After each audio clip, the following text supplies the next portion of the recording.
I am way too short for this. Sir. Hi, how are you? It is Chris from Everyday Christian. We're going over Genesis chapter 14. Boy, reading over this, I try to read over it every time now, just so I can pronounce things and not get caught up in whatever words I'm trying to read. This is going to be rough. Abram rescues Lot.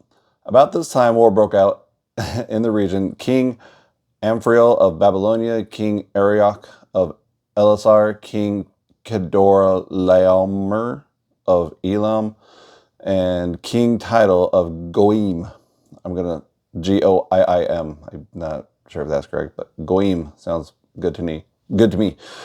Fought against King Bera of Sodom, King Bersha of Gomorrah, King Shinab of Admah, King Shemeber of Zeboim, and King Bela, Bela, also called Zor. This group, the second group of kings, joined forces in Siddim Valley, that is the Valley of the Dead Sea. For 12 years, they had been subject to King K. That's gonna how. So Kedorlaomer, King K. All right, have been subject to King K, but in the 13th year they rebelled against him. That dude's name is hard to pronounce. 1 year later, King K and his allies arrived and defeated the Rephites at Ashtaroth Karnaim, the Zuzites at Ham, the Emites at Sheva Kirathaim, and the Horites, Horites, at Mount Seir, as far as El Paran at the edge of the wilderness.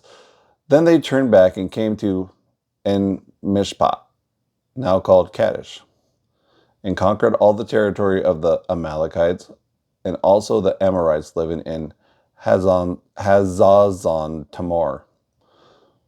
Then the rebel kings of Sodom, Gomorrah, Admah, Zeboim, and Bela, also called Zor, prepared for battle in the valley of the Dead Sea. They fought against King K of Elam, King Tidal of Goim, King Amraphel of Babylonia, and King Arioch of Elasar. 4 kings against 5. As it happened, the valley of the Dead Sea was filled with tar pits, and as the army of the kings of Sodom and Gomorrah fled, some fell in the tar pits, while the rest escaped into the mountains. The victorious invaders that plundered Sodom and Gomorrah and headed then plundered Sodom and Gomorrah and headed for home, taking with them all the spoils of war and the food supplies. They also captured Lot, Abram's nephew who lived in Sodom, and carried off everything he owned. Rough. The dude owned a lot. But one of Lot's men escaped and reported everything to Abram the Hebrew, who was living near the oak grove belonging to Mamre the Amorite.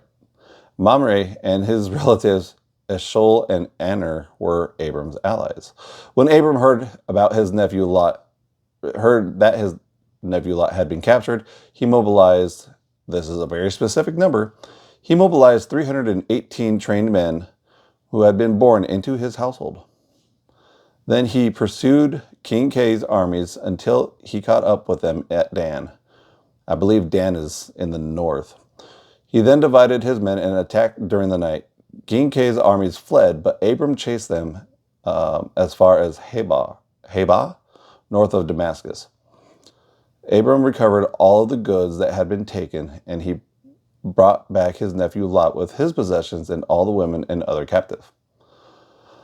After Abram returned from his victory over King K and his allies, the king of Sodom went out to meet him in the valley of Sheva, that is the king's valley, and Melchizedek, the king of Salem, and the priest of God Most High, brought Abram some bread and wine. Melchizedek blessed Abram with this blessing: Blessed be Abram by God Most High, creator of heaven and earth, and blessed be God Most High, who has defeated your enemies for you. Then Abram gave Melchizedek a tenth of all the goods he had recovered.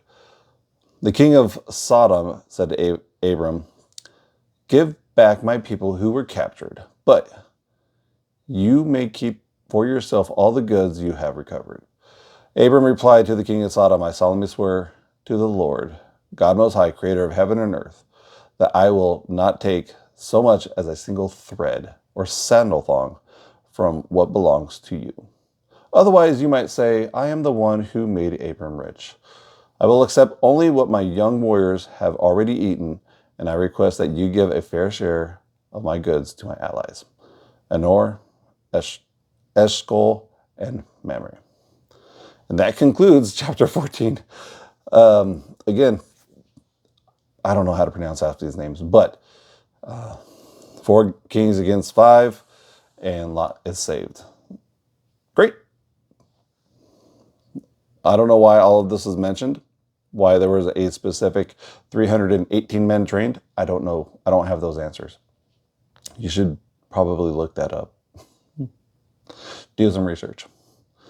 If you know, leave a comment down below. That's all I got. Be cool. Stay blessed. We'll see you later.